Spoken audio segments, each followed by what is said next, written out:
Hello friends, இன்றைக்கி வந்து நம்ம சக்கரவள்ளி கிழங்கு, அதாவது ஸ்வீட் பொட்டேட்டோ வச்சு தான் நம்ம பாயசம் பண்ண போகிறோம்.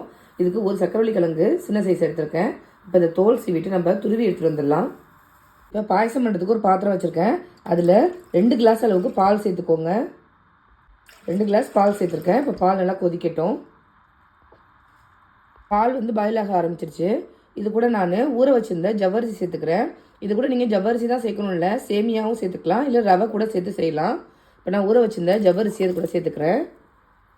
நான் வந்து மாவு ஜவ்வரிசி தான் எடுத்திருக்கேன். இதை சேர்த்துட்டு ஒரு டைம் மிக்ஸ் பண்ணி விடுங்க. இந்த ஜவ்வரிசி வேகட்டும். வெந்ததுக்கப்புறமா நம்ம துருவி வச்சுருந்த சக்கரவள்ளி கிழங்கை சேர்த்துக்கலாம். நம்ம சேர்த்த ஜவ்வரிசி நல்லா வெந்து வந்துட்டு இப்போ இதில் வந்து துருவி வச்ச சக்கரவள்ளி கிழங்கை சேர்த்துக்கலாம். இன்றைக்கி சாப்பாடில் சேர்த்து தான் வந்து துருவி வச்சுருக்கேன். இதை உள்ளே சேர்த்துக்கலாம்.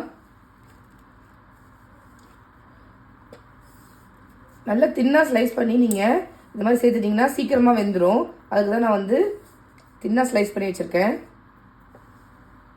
இந்த மாதிரி நம்ம துருவி சேர்த்தோம்னா நம்மளுக்கு சேமியா மாதிரி இருக்கும். சாப்பிடும்போது சூப்பராக இருக்கும் சாப்பிட்றதுக்கு. இப்போ இது வேகட்டும் நல்லா. அது 10 நிமிஷமாக வெந்துட்டுருக்கு. நல்லா திக்காய் வந்துருச்சு பாருங்கள்.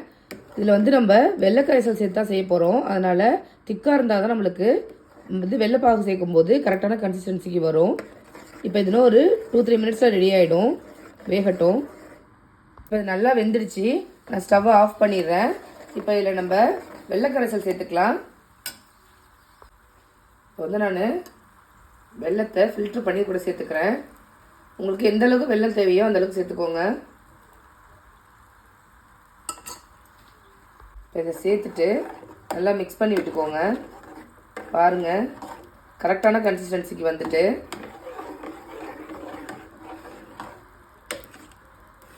இப்போ இதில் கொஞ்சமாக ஏலக்காய் தூள் சேர்த்துக்கலாம். இப்போ இதில் கொஞ்சமாக ஏலக்காய் தூள் சேர்த்துக்கிறேன்.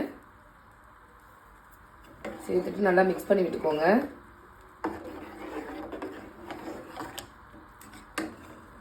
ஈஸியாக நெய்யில் வறுத்த முந்திரி திராட்சையை சேர்த்துட்டு சர்வ் பண்ணிங்க அப்படின்னா சூப்பரான சக்கரவள்ளி கிழங்கு பாயசம் ரெடி ஆகிடும். குழந்தைங்களும் ரொம்ப விரும்பி சாப்பிடுவாங்க. நீங்களும் இதே மாதிரி செஞ்சு பார்த்துட்டு எப்படி இருக்குது அப்படிங்கிறத கமெண்ட் பண்ணுங்கள். நான் போகிற ரெசிபிஸ்லாம் உங்களுக்கு பிடிச்சிருந்தா நம்ம சேனலை லைக், ஷேர் அண்டு சப்ஸ்கிரைப் பண்ண மறக்காதீங்க. தேங்க்யூ.